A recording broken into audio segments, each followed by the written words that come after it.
Sirupam Sagadam Sahagana Raganatam Vitam Stam Sadevam Sadvaitam Savadutam Parijana Saitam Krishna Chaitanya Devam Sri Radha Krishna Padan Sahagana Larita Shivishakan Vitam Sham Namam Vishnu Paraya Krishna Pasaya Bhutare Srimati Bhaktivedanta Swami Tinamani Namaste Saraswati Devi Guruvani Pacharine Nirvashesa Sanivari Praskata De Satarine Sri Krishna Chaitanya Prabhu Nityananda Shri Advaita Gadadhar Shivasari Gaur Bhaktivinoda Hare Krishna, Krishna Krishna, Hare Hare, Hare Ram, Ram Ram, Hare Hare. I tried the virtual background this morning, but most of my body, it's like literally I become a talking head. My torso and all gets obliterated. The days are, we passed the point of the longest days of the year in June. We're July, almost August, so the days are shortening, which means that the mornings are not as bright. The sunlight doesn't stream quite as robustly through my small basement window here. And so the virtual background doesn't seem like an option right now. Maybe I'll put some lights in, studio lights, so to speak, see if that will make a difference. It's nice to have the virtual background in, but it's certainly distracting for me and for you to have parts of my anatomy not visible and not present. So we just have our screen today for Motivational Monday. It's a new week. It was a big weekend in Utah. The 24th of July is a state holiday. It's the anniversary of the creation of Utah as a state. And so a lot of parades, the Pioneer Days here in Spanish Fork. Thousands of people were in town. There was a carnival, parade, fair in the park, a rodeo just up the street from us. And a lot of that overflow came to the temple. A lot of local residents don't necessarily come to the temple regularly for themselves, but when they have visitors in town from out of state, the temple is one of the places they bring their out-of-state relatives and friends to show off. So locals come most often in a big group, which includes visitors and relatives coming into town for a special holiday weekend. Also, that Ram Dass, our yoga teacher, for Monday night, sponsored a meditation and motion retreat with about 15 people participating all the way from Thursday through Sunday lunchtime. So that swelled to the already formidable numbers. It was a great day of serving prasadam, giving tika, doing kirtan, hosting people, answering their questions. Oftentimes people want to go around on their own without a guided tour. I tell them, go upstairs, leave your shoes at the bottom of the stairs, and if you come back down and you have any questions, feel free to ask. So they'll come down the stairs after some time.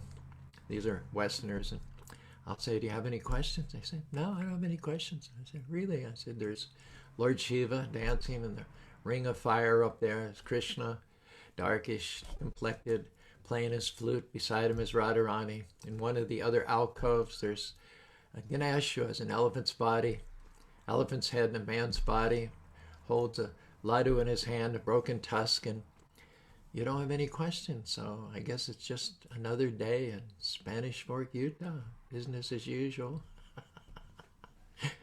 That usually gets a laugh from people. Good morning, Rob. What's new this Monday morning? Good morning, Prabhuji. Your voice is coming through loud and clear this morning. We can hear you really well. That's because I'm still at home this morning. I haven't made it to work just yet. Awesome. Had a coming of age ceremony last night that I participated in for a friend of mine's son, and it was a very late night last night, so it's a later morning that day. So, Hey, what tradition, what context did you do the coming of age ceremony in? Was it it outdoors? was a Native American coming of age ceremony. Ah, excellent, excellent. Nice, nice. You're I going to got do to the be a same thing? drummer for them. Oh, good. You're going to do the same thing for Cal when he gets to that age? He will definitely have some sort of coming of age ceremony, but that's a long ways off, so I got time to think about it. What age do you come at age in that Native American tradition? It can vary. I'm not sure what the specific age is traditionally, um, but in this instance, he is 17. 17. Yeah. There's a sacred thread ceremony, Yaga Povit, also in Vedic culture. I want to see what's around here, my neck. This is, I'm seeing everything in reverse here on the screen, so my my hand's going left when I'm hanging. This is the thread that one can get when one chooses to pursue a spiritual path. It's for those who are twice born, and indicates that not only do you have a physical father and mother, but now you also have a spiritual father in the form of your spiritual master as well. Good to hear. Good to hear. And you're a drummer as well? I was. It was a wonderful opportunity to work on the drumming skills and to bring a spiritual presence. Wonderful. We had a small crowd, although the temple was packed all the way from Thursday to Sunday. The actual Sunday feast crowd was probably not more than 20 people, but it was a very enthusiastic 20 people. Jai Krishna is in Seattle visiting his oldest daughter, so he didn't come for kirtan, but we have Advaita. He led the first sit-down kirtan with harmonium, and then we gave him the wireless mic, so he got everybody really, really. He has a lot of techniques for involving the crowd. So everybody was moving in circles, back and forth, holding their arms up.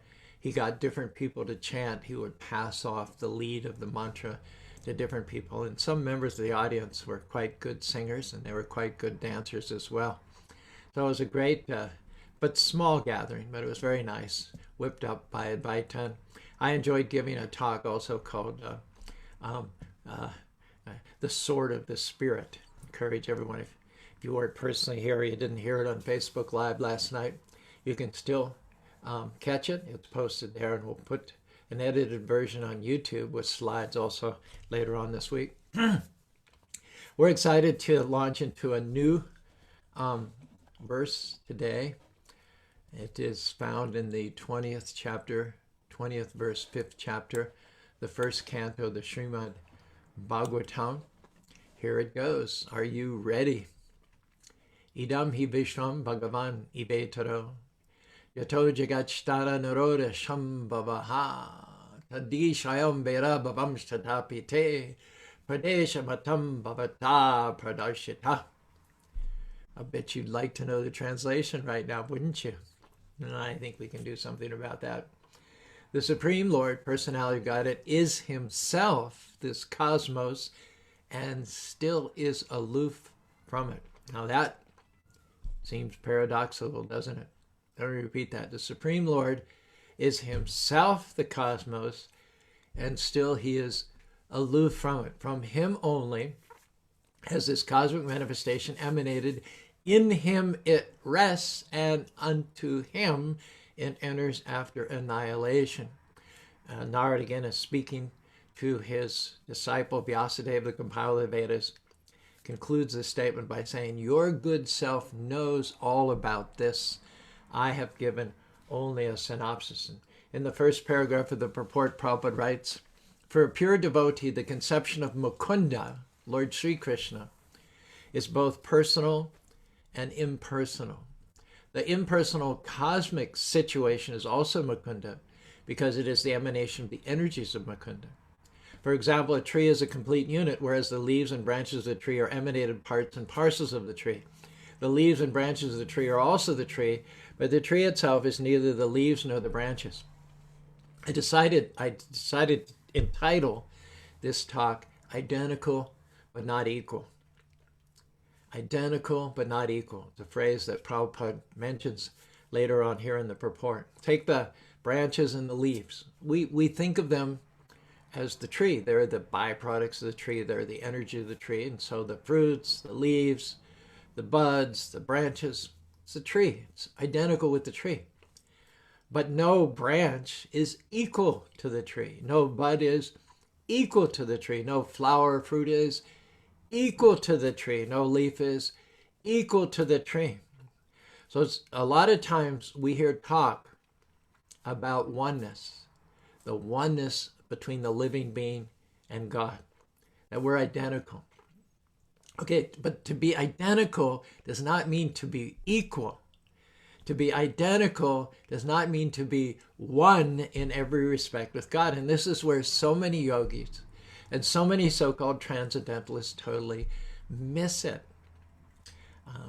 We are identical in quality. God is eternal, full of bliss and knowledge, and we're eternal, full of bliss and knowledge. The Sanskrit words for those three terms are Sat, Chit, Ananda. Sat means eternal, Chit means knowledge, and Ananda means bliss. That's our nature. We're emanations from God, so we have the same qualities. Just like sparks from a flame have light and heat. Just like the flame has light and heat. So the sparks are identical. How many of you have sat in front of the fire on a winter's day? Not in the fire. Remember, nobody's going to sit in the fire for comfort, for warmth, for heat. But you're, 5, 6 feet away from the fire. There's 5 feet of snow on the ground outside. There's a wind howling. You're inside, and you say, oh, that fire feels nice. So what you're acknowledging by that terminology is that the heat and light, the energies of the fire, are identical with the fire. You say the fire feels nice. If the fire itself would not feel nice, I think you'll agree with me that if you're in the fire, or if you're 2 or 3 inches, it would not feel nice. You would not be saying, oh, that fire feels nice. You'd be screaming in total agony, calling 911. So the point is, let me make sure. I just got a message flashing across the street that there was an interruption.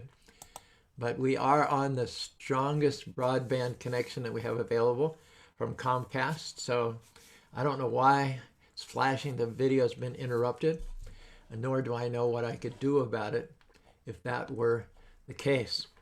We invite your comments. We invite your emojis. Let us know that you're out there. There are 9 people listening on Facebook, but I don't have a single comment. I don't have a single good morning, Caru. I do. I just have to click live chat. I have a good morning from Brent. Brent climbed to the top of Mount Timpanogos yesterday, which is a Herculean feat. Takes most of the day. It's an exhausting. Timpanogos is almost 12,000 feet high. It's a 5 or 6 mile trek each way, and he went up and back, and he came to the Sunday feast. No excuses, right? Make the Sunday feast no matter what you did earlier in the day on Sunday. So good morning, Brett, and congratulations. Bye, Bobby. Good morning, my better half. Rupa Manjari. She usually listens on YouTube, but she's decided to join us live today. Dandavat pranams. Govinda Dev, Hari Hari Hari Bo. Govinda Dev led a sublime arti on Saturday night at Salt Lake City. It was really nice. He did the Kibajaya, and he was very laid back and mellow about the Kibajaya. And then when he transitioned into the Mahamantra, he began to pick up steam, cadence. It was a perfectly sung and pitched and timed arti. Jean, good morning. Hare Krishna, all glories to Prabhupada. Ram Kishore, all glories to Prabhupada. Bhai Bobby says, although I'm getting a flashing note that the transmission's interrupted, Bhai Bobby says, nothing wrong, all clear. Ram Kishore says, you are good, Prabhu. Thank you very much for those reassurances. Eka desha stitoshnagir jyochta viniram parasya brahmana shakshish tatetim akalo jagat. Eka desha stitoshnagir. This is, I believe, from the 11th canto of the Srimad Bhagavatam. Eka desha. The fire is situated in one place. Eka desha stitash agnir. Agni is the name for fire. Jyotnir bisturiniyata. But the energies of the fire, light and heat, spread throughout the room. 10, 20, 30, 40 feet away. Parasya brahmana shaktish tatetim akala jagat. In the same way, The absolute truth, the supreme personality of Godhead, is localized in the same way that the fire itself is localized. But he's also all-pervasive. He's also, through his energies, spread himself far and wide into every nook and cranny of the created material and spiritual world. Aham sarasha prabhava mata sarvam prabhartate. Prabha means I am the source. From me, everything comes. There's nothing but Krishna, either in his personal or his impersonal feature, either as the energetic source or as the diffused energies. There is nothing other than Krishna, Krishna, Krishna, Krishna. Now, this phenomenal world, we may see it in all kinds of forms and varieties. We have names for each and every, multiple names. You take a name, like microphone, and you go to the thesaurus, you type in synonym for a microphone. You'll find at least 5 or 6 other names. So not only do you have one name for each and every aspect of the phenomenal created world, but we have multiple names. We have synonyms. We have antonyms. But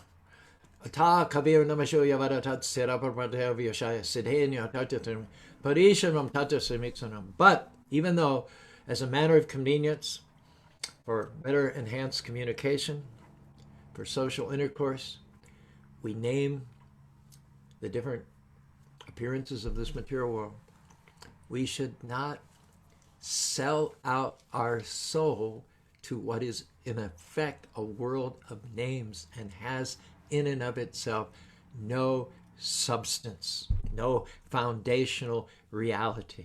It's just the energies of the Lord. If you see everything as the energies of the Lord, as the property of the Lord, as meant to be used in the service of the Lord, that is reality. That is the true vision of the self-realized, awakened soul. But if you get swept away in this world of names, and you start to become attached to the thought of owning a car, of owning a family, of having a bank balance, of buying a house, living comfort in this material world, then it's a precarious situation. The verse that I just quoted to you from the 2nd canto says that Tato nyatana kinchinakpa pritag dishashot nakari chit kwapi chadishta labeta vatahani neversam. Said one should endeavor only for those minimum necessities of life, only what's required to keep body and soul together. Not go beyond that, because going beyond that is a waste of your time. Trying to possess things in a moving, mutable, chimeric world of names only is the height of ignorance. Everything is identical with the Lord, but not everything is equal to the Lord. And all pursuits, all endeavors, all goals, all destinations, all dreams have to do with the Lord. There's none of that outside of the Lord, but one would best be suited to concentrate on the energetic source and not chase after the energies which themselves are insubstantial and chimeric. That is our message today. We ourselves, as parts and parcels of the Lord, internal energies of the Lord, are identical with him, but we are not equal with him. Prabhupada says we can put our little childish Sputniks in the sky, which indicates that we have the same creative power as the Lord. The Lord has creative power, we have creative power, so in that sense we're identical with the Lord. But the Lord puts planets in the sky, and we put little, what Prabhupada calls, childish Sputniks in the sky. And so, although identical, we're not equal to the Lord.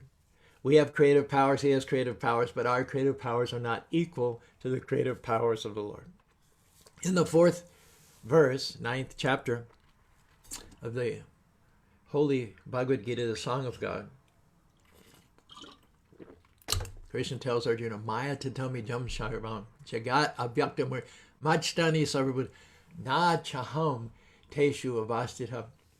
By me, in my unmanifested form, in other words, Krishna is saying, through the diffusion of my various energies, this entire universe is pervaded.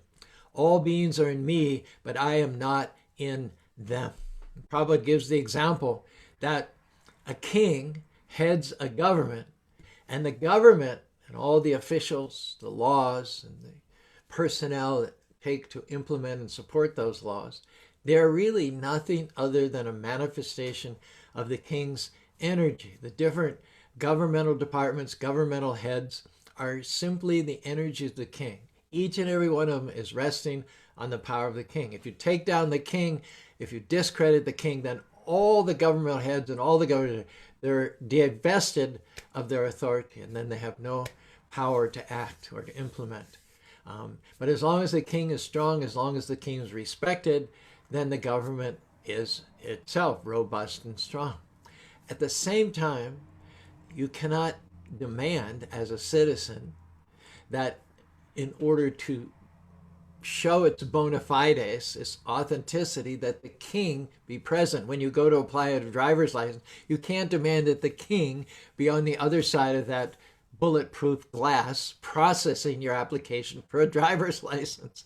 That would in itself undermine the whole ability of the government to function. You cannot expect the king to be personally present in each and every department. That kind of a king would be extremely feeble. Oftentimes, the born-again Christians will criticize us for worshiping many gods. We're pagans because we do not worship the one true God. But if that one true God, that's like expecting the one God to be personally present in every nook and corner of his creation.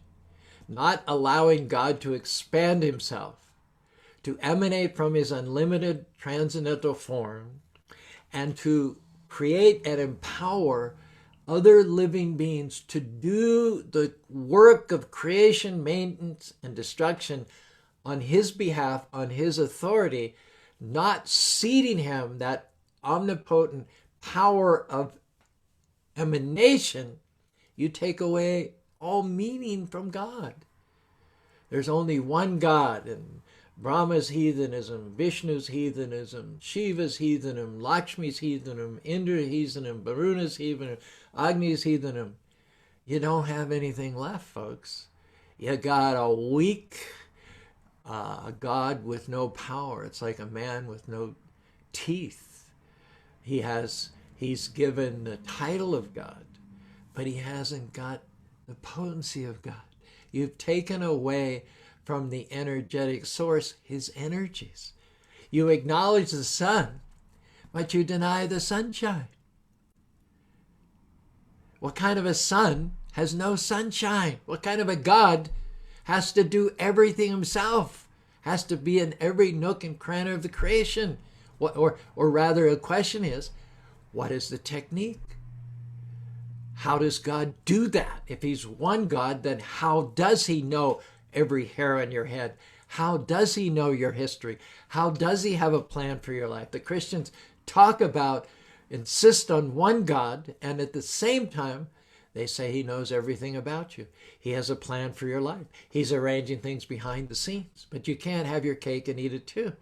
You can't have one God and only one God with all of those capacities unless and until you acknowledge the ability of the omnipotent Lord to expand himself. And those expansions are going to be independent and separate and to some degree worshipable.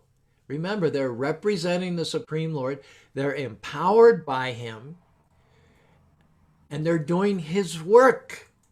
So you have to acknowledge God's omnipotency as exhibited through demigods. And if you want me to be really specific here, in each and every universe there are approximately 33 million demigods. And they're not God, but they're emanations from God. They're empowered by God.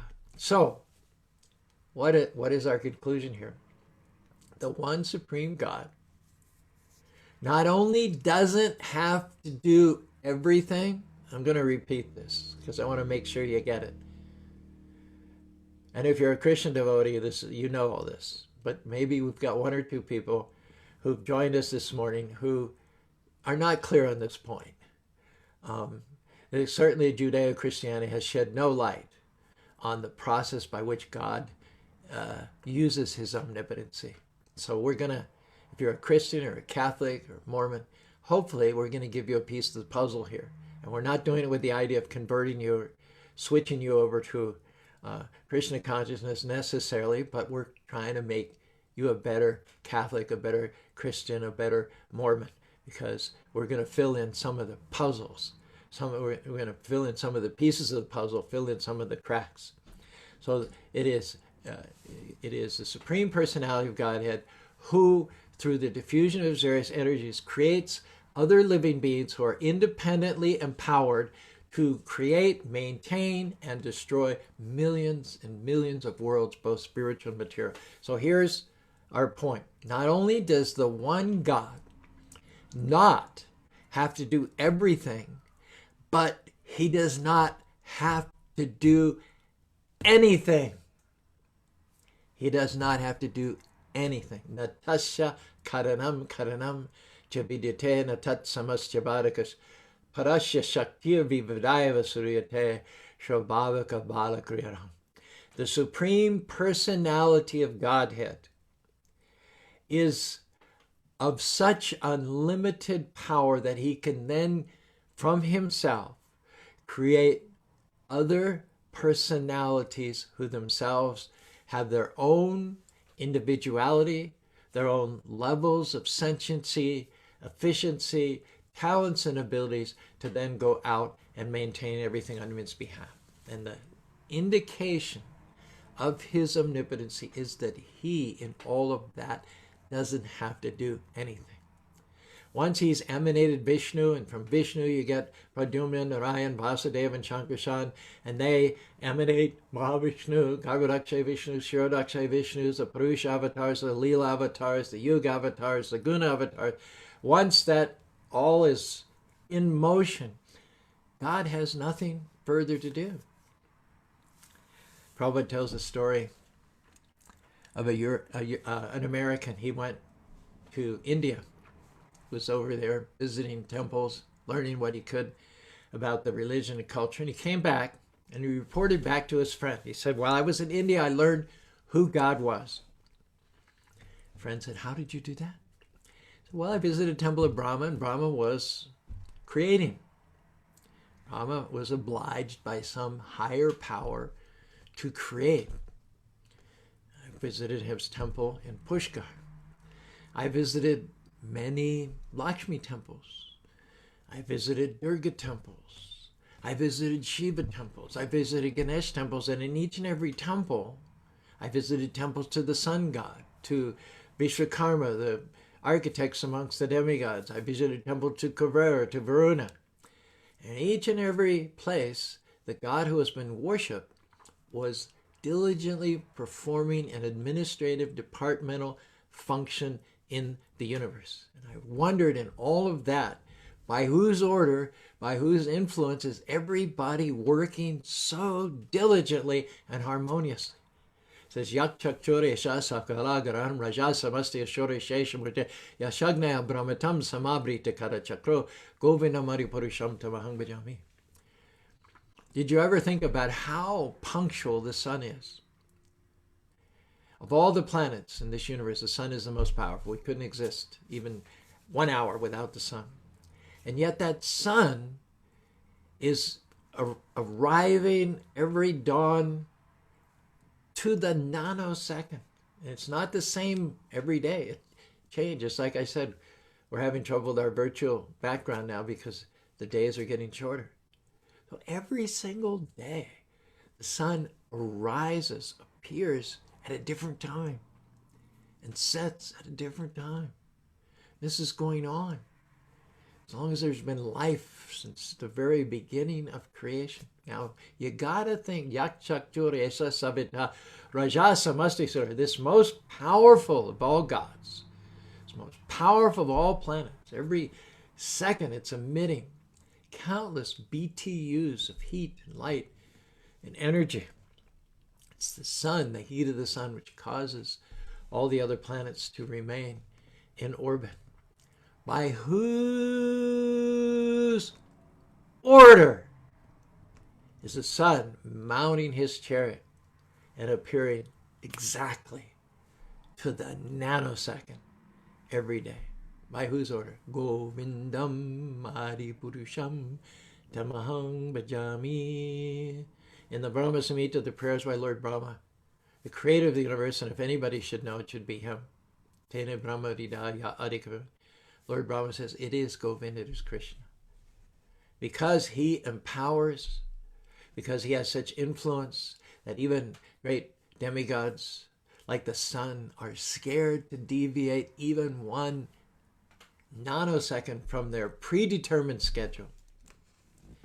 He himself needn't do anything. And so this European who had been to India told his friend, I discovered that the Supreme Lord, who empowers everyone, by whose influence everyone works, of whom everyone is scared of not doing their duty diligently, is Krishna.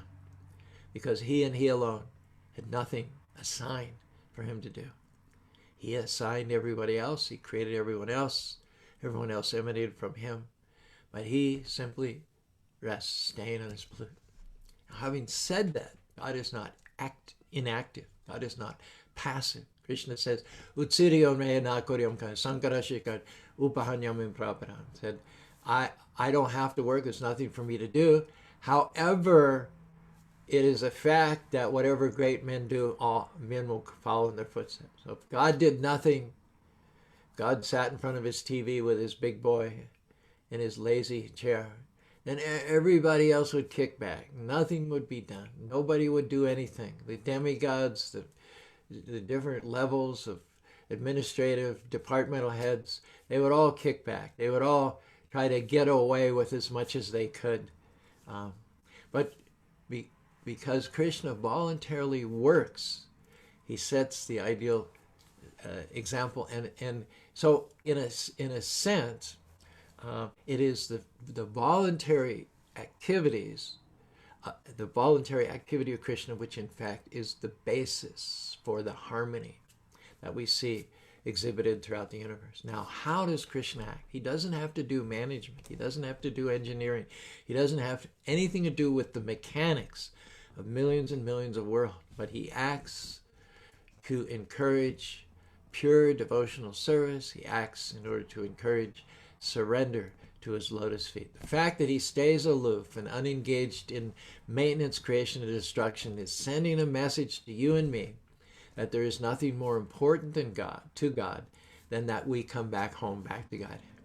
He wants more than anything else for us to give up our independence, surrender with him, become reattached to him, and go back home, back to Godhead. The problem is that we have lost our focus. We have lost our attention on the root of the tree, and we become absorbed in the trees, branches, leaves, and flowers of the tree.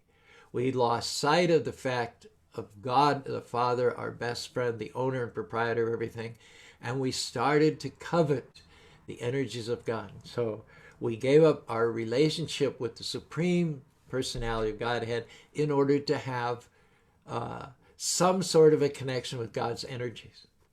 But what we've given up for is a loving, protective overview of the Supreme Lord in exchange for ourselves striking out our own with the idea of exploiting the energies of God. Now, if you want to steal the property of your father rather than work with your father in harmony with the father and then legitimately inherit the property of your father, or have your father legitimately trust you and endow you with his assets, that's the choice. That's a choice that we have before us. Do we want to work with the Lord, cooperating with him, respecting his proprietorship, the result of which the Lord will trust us more and more and more and more, with more influence, more prosperity, more abundance, newer and newer levels of spiritual realization? Or do we want to take an antagonistic position with relation to the Lord, compete with him, envy him, and try to misappropriate his properties and call them ourselves. It's our choice. If we do the former, then we have a loving, intimate relation. Krishna awaits us. He welcomes us with open arms. He's there with the sound of his flute. His pure devotees hear the notes of his flute playing. They resonate with him in ecstatic love and devotion. But if we take the antagonistic position with the relationship to the Lord, then the Lord just steps back. We're on our own. And all the problems, all the turbulence of this material world, we're subject to it. We're vulnerable to it.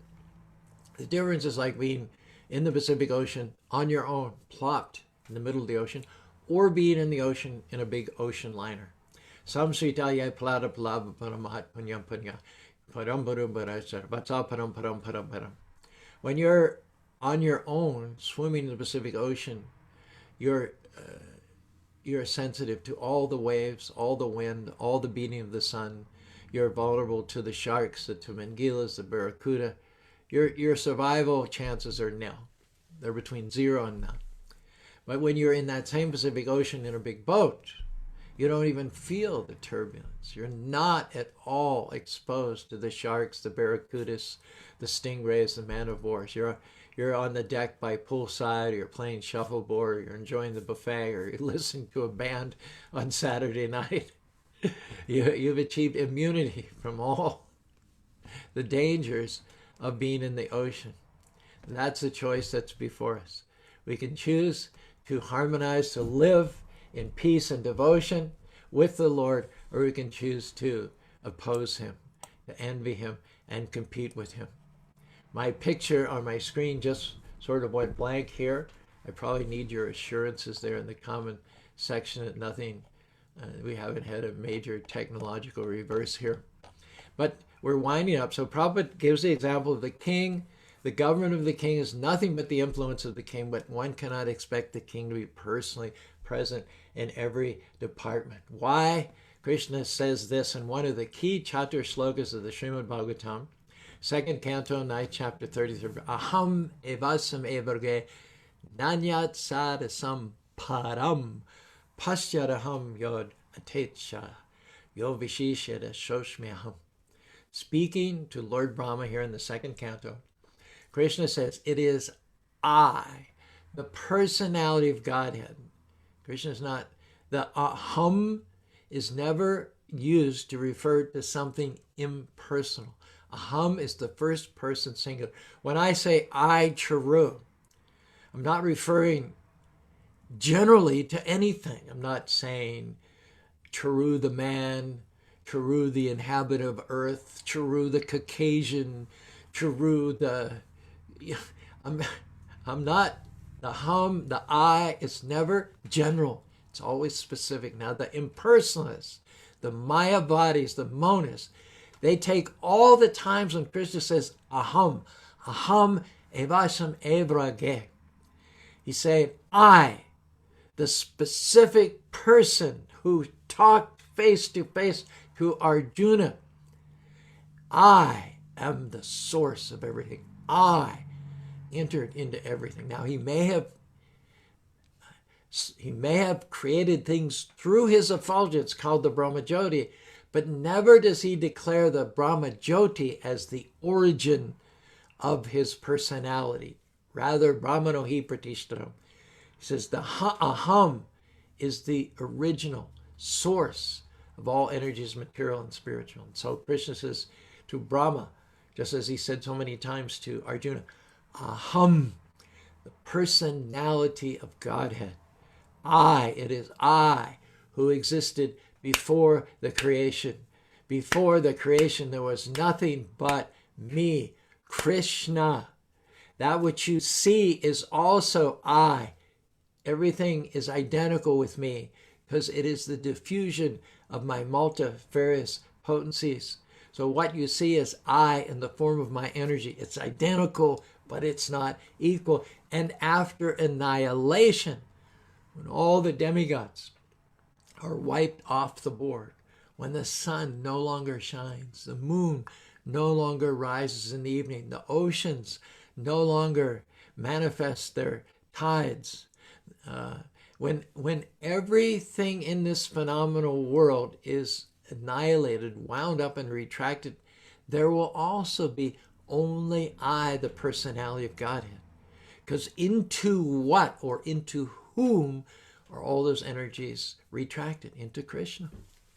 Example is given of a spider. Spider comes to somewhere, there's nothing, a corner of the room. From its abdomen, the spider spins out a filament, a web of fine filaments. And it maintains that web for some period of time.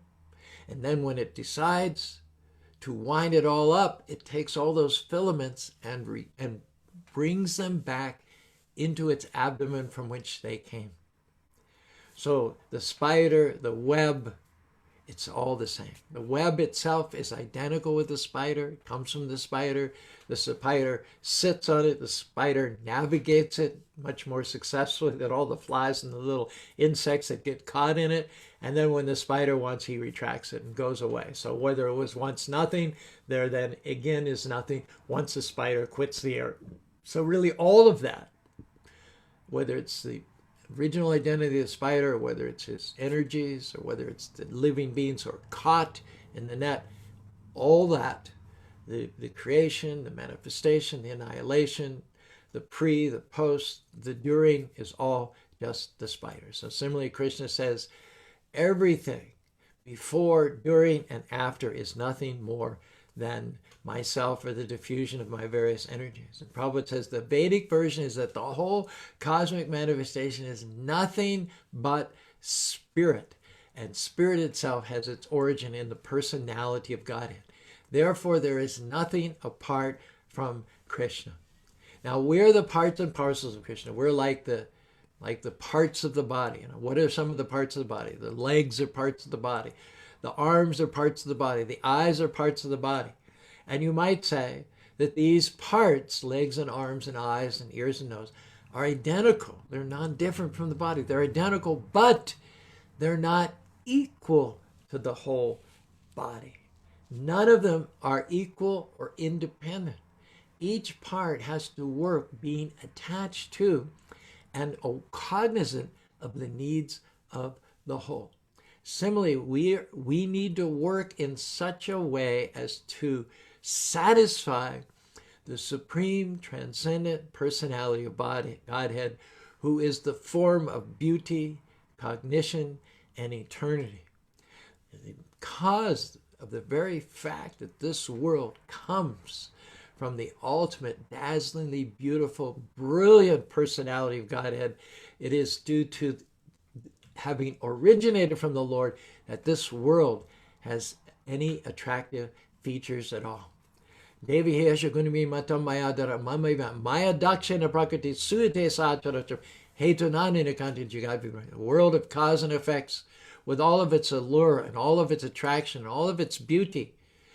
Its cause, it has as its cause Krishna. And so Krishna consciousness simply means to transfer our attention and our devotion from the indirect, separated energies of the Lord to the Lord himself. And when we do that, Krishna becomes active in our lives. Put a smile on his face.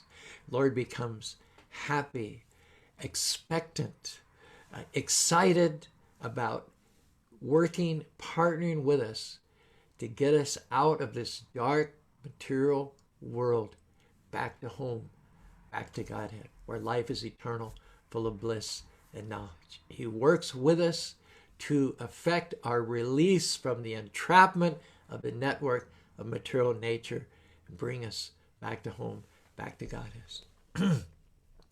So let's put a smile on the face of the Lord today, Motivational Monday. Honor him by chanting his holy names. Hare Krishna, Krishna Krishna, Hare Hare, Hare Rama, Rama Rama, Hare Hare. And resolve to meet again 23 hours from now on Transcendental Tuesday to further discuss this verse of great import. Hare Krishna, Krishna Krishna, Hare Hare, Hare Rama, Rama Rama, Hare Hare. Chandrasekhar sums up everything that we said today with 4 words. It's Krishna, it's Krishna. Yep, that was our theme today. We may be identical with Krishna as his energies, but we're never equal to Krishna. There's only Krishna. Bhai Bhavi says everything was okay, even though there were some weird things going on in front of me on the screen. Apparently on your end, we're all visible and clear. Thanks for confirming that, Gene. Good morning, Bear Montes. Hope that was pronounced well. Ram Kishore says, you are good, Prabhu. Bhai Bhavi, nothing wrong, all clear. Glories to Prabhupada, Govinda Dev, Rupa Manjari, Brent, all on board. 11 people with us here on 11 people liked. They hit one of the emojis. Try and see if I can see who those 11 people are. Nope, it's not really. In any case, thank you so much. We had a good time. We'll have a good time tomorrow. And then on top of everything, we'll awaken our higher Krishna consciousness and make of our life meaningful and purposeful and successful by integrating the practice of Krishna consciousness under the guidance of our Guru, His Divine Grace, A.C. Bhaktivedanta Swami Prabhupada. Hare Krishna, Hare Krishna, Krishna Krishna, Hare Hare, Hare Rama, Rama Rama, Hare Hare.